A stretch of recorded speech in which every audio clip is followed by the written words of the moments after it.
Today I'll be talking about advanced micro devices, otherwise known as AMD, and their Ryzen Zen 2 CPU. First thing we're going to be looking at is the strengths. So some of the strengths are the CPUs will be cheaper and better. There's a lot of hype and consumer now hype surrounding the product. The AM4 sockets being supported still. There's no supply shortages like Intel, and they're using brand new 7 nanometer technology. Some weaknesses might be people are going to stick with Intel. Um, Intel could get the production of CPUs up. There could be a shortage of new AMD CPUs, confusions on motherboard compatibility, but AMD has a chance to take over 50% of the market share here. Intel's got shortages. The enterprise hardware is now equal to Intel, and just a high price to performance across all levels of AMD. Weak threats could be Intel's being unethical again. The AMD chips might not work as well as advertised. Some failure in the testing, scalping on the prices, or shortages, which can frustrate the consumer. So for my sources, I'm going to be using Gamers Nexus. He talks about the Navi 5700, the Ryzen specs, overclocking the architecture. I will also be using Forbes. They're talking about 7's the luckiest number. CPUs come out July 7th. AMD.com for product SKUs and who their suppliers are, and myself, as I watched all the AMD keynotes. I've been keeping up with them for years, traded stocks in them, and I'm quite interested in them as a company. So the demographics that we're going to be looking at would be people ages 13 to 45, income 1,000 to 100,000, any occupation, education, or lifestyle. Really, anybody uses computers these days, and those computers are powered by CPUs.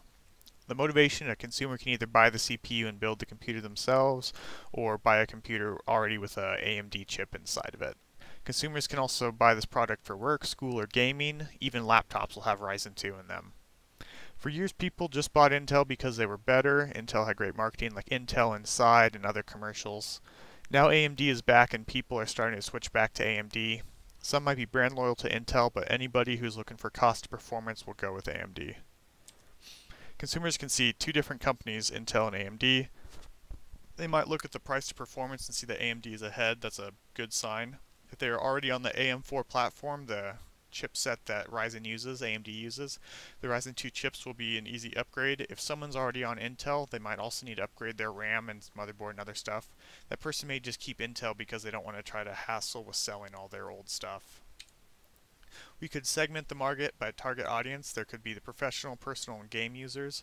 This would give 3 distinct groups to work with. This works very well as all the groups have distinct behaviors. As more people use their computers for video and AI learning, they will need stronger CPUs. Gaming needs faster speed CPUs and more cores for a great price, and Ryzen 2 fills that need. Personal computers like desktops and laptops can benefit from low power usage and high core count of Ryzen 2. Professionals and gaming would be the target market, with home computers and laptops being secondary. Focus on the core counts, performance, and price for the primary group, then focus on core count and power usage for the second group. Focus on cost savings, performance versus Intel, as well as the longevity of the AM4 platform.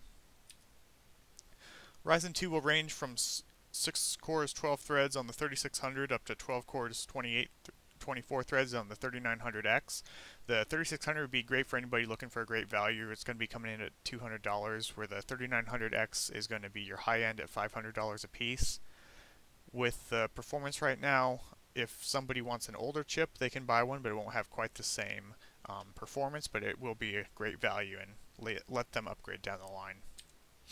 Packaging should be recognizable with the orange and red Ryzen circle. There needs to be enough room to house the cooler that comes with it. They also need to be identified as 5, 7, or 9.